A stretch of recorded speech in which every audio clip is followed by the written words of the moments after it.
എല്ലാവർക്കും വിനീത നമസ്കാരം. ശ്രീമദ് ഭാഗവതം ദശമസ്കന്ധം ഉത്തരാർദ്ധം അധ്യായം 55 ശ്ലോകം 31, 32, 33, 34, 35, 36, 37, 38, 39, 40 10 ശ്ലോകങ്ങൾ ഇനി നമുക്ക് നോക്കാം.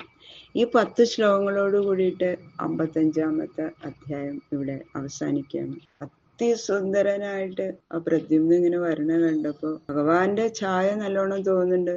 രുക്മിണി ദേവിക്ക് എന്താന്നറിയാത്തൊരു സ്നേഹം ആ യുവാവിനോട് തോന്നണം. അപ്പൊ എന്റെ മരിച്ചുപോയ ആ പുത്രൻ ഇപ്പൊ ഉണ്ടെങ്കിൽ ഇതേ പ്രായമായിരിക്കും എന്ന് വിചാരിച്ചു. ആ സ്ഥലത്തുനിന്ന് ഇങ്ങനെ പാലൊഴുകണമെന്നാ പറയണത്. പക്ഷെ അതാണെന്ന് ഉറപ്പിക്കാനും പറ്റില്ലല്ലോ. അപ്പൊ മനസ്സിലിങ്ങനെ ചിന്തകൾ വരികയാണ്, ഈശ്വര ഇത് ആരുടെ മകനാണാവോ, ഇത്ര സുന്ദര യുവാവിനെ ഗർഭം ധരിക്കാൻ മാത്രം ഭാഗ്യമുള്ള സ്ത്രീ ആരാണ് എന്നൊക്കെ ചിന്തിക്കണം രുക്മിണി ദേവി. കൃഷ്ണായ വാസുദേവായ ഹരയേ പരമാത്മനെ പ്രണതക്ലേശനാശായ ഗോവിന്ദായ നമോ നമഃ. ഓം നമോ ഭഗവതേ വാസുദേവായ. ശ്ലോകം 31. കോന്വയം നരവൈഡൂര്യ കസ്യ വാ കമലേക്ഷണ ധൃതകയാ വാ ജഠരേ കേയം ലബ്ധ്വാ ത്വനേന വാ. രുക്മിണിയുടെ ചിന്ത വിവരിക്കുകയാണ്. ഈ പുരുഷ ശ്രേഷ്ഠൻ ആരാണാവൂ? താമരക്കണ്ണനായിരിക്കുന്ന ഈ യുവാവ് ആരുടെ പുത്രനായിരിക്കും? ഈ സുന്ദരനെ ഉദരത്തിൽ ധരിക്കാൻ മാത്രം ഭാഗ്യമുണ്ടായ സ്ത്രീ ആരായിരിക്കും? ഇനി ഇവന് വരാൻ പോകുന്ന സുന്ദരി ആരായിരിക്കും? സിദ്ധിക്കാൻ പോണത് എത്ര ഭാഗ്യമുള്ളവളാവും. ഇങ്ങനെയൊക്കെ ചിന്തിച്ചുകൊണ്ട് ഇങ്ങനെ നോക്കിയിരിക്കുക.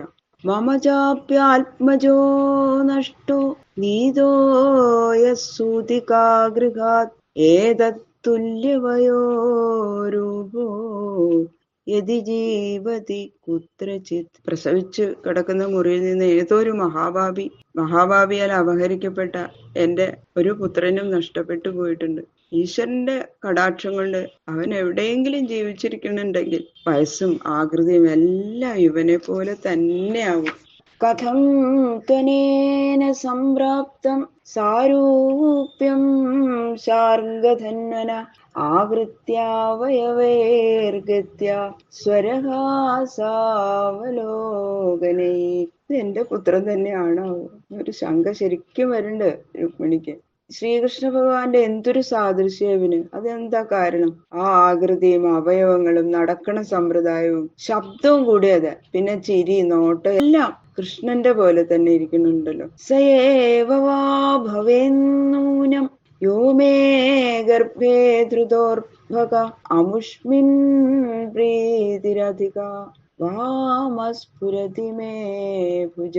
എന്റെ ഗർഭത്തിലുണ്ടായിരുന്ന ആ കുട്ടി തന്നെ ആയിരിക്കാം ഇവനെന്ന് ഇപ്പൊ തോന്നുന്നു. എന്തുകൊണ്ടെന്നാ ഇവനോട് എനിക്ക് വളരെ വാത്സല്യം തോന്നുന്നു. വാത്സല്യം ഇങ്ങനെ അധികമായിട്ട് വരണം. എന്റെ ഇടത് കൈ തുടിക്കണുണ്ടല്ലോ.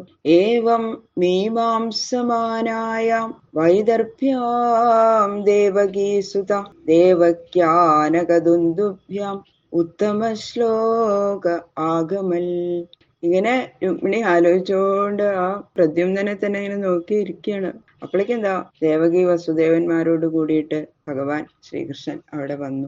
വിജ്ഞാതാർത്ഥോപി ഭഗവാൻ തൂഷ്ണീമാസ ജനാർദ്ദന നാരദോ കഥയൽ സർവം ശംഭരാഹരണാധികം. ഭഗവാൻ എല്ലാ സംഗതി അറിയാം, എന്നാലും ഒന്നും മിണ്ടില്ല. അതേവരെ ഒന്നും പറയാതിരുന്നു. അപ്പോളിതാ എതിർച്ചയാ അവിടെ നാരദ മഹർഷി വന്നു.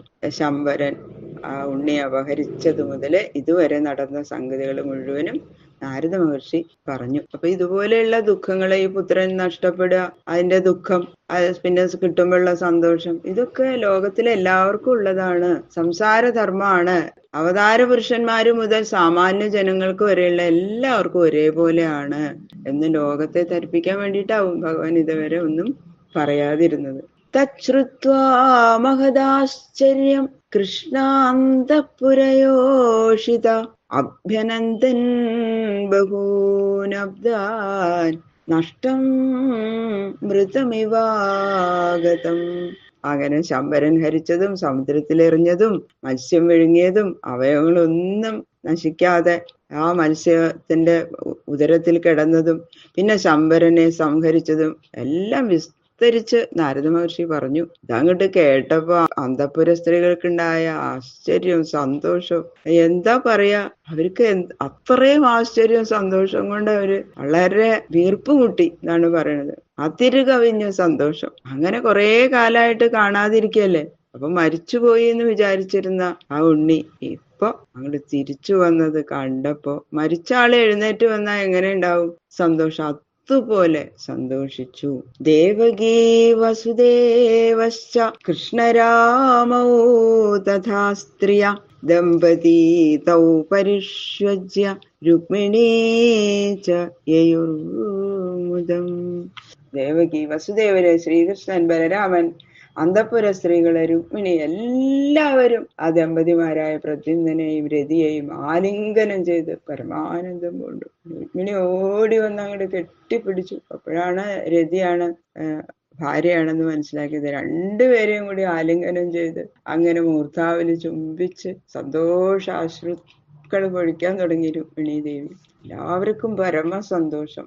നഷ്ടം പ്രദ്യുമ്നമായാതം ആകർണ്യദ്വാരകൗകസ അഹോ മൃതൈവായാതോ ബാലോദിഷ്ടേതിഹാബ്രുവൻ. അപ്പോഴേക്കും എല്ലാവരും കേട്ടു. ദ്വാരകാപുരവാസികളായിട്ടുള്ള ജനങ്ങള് പ്രദ്യുമ്നൻ വന്നതായിട്ട് കേട്ടപ്പോ എല്ലാവരും ഓടി ഓടി വരികയാണ് പ്രദ്യുമ്നനെ കാണാൻ. അങ്ങനെ ഇതുപോലെ മരിച്ചു പോയിട്ടുണ്ടാവും, ഇതല്ലെങ്കിൽ ഇത്ര കാലമായില്ലേ എന്ന് വിചാരിച്ചിരുന്ന അവര് മരിച്ചാള് ഭാഗ്യത്താൽ എഴുന്നേറ്റ് വരുന്നത് പോലെ വന്നിരിക്കുന്നു എങ്ങനെ പറഞ്ഞ് എല്ലാവരും സന്തോഷത്തോട് ഓടി വന്ന് പ്രദ്യുമ്നനെ ആലിംഗനം ചെയ്യാൻ തുടങ്ങി. യം വൈ മുഹു പിതൃസ്വരൂപ നിജേശ ഭാവാ തന്മാതരോ യദഭജൻ രഹൂഢഭാവാ ചിത്രം നതൽ ഖലു രമാസ്പദബിംബബിംബേ കാമേ സ്മരേക്ഷി വിഷയേ കിമുദാന്യനാര്യ. പ്രദ്യുമ്നന്റെ അതിസൗന്ദര്യത്തെ വർണ്ണിക്കുകയാണ്. ആ പിതാവായ ശ്രീകൃഷ്ണനെ പോലെ തന്നെ അതിസൗന്ദര്യം.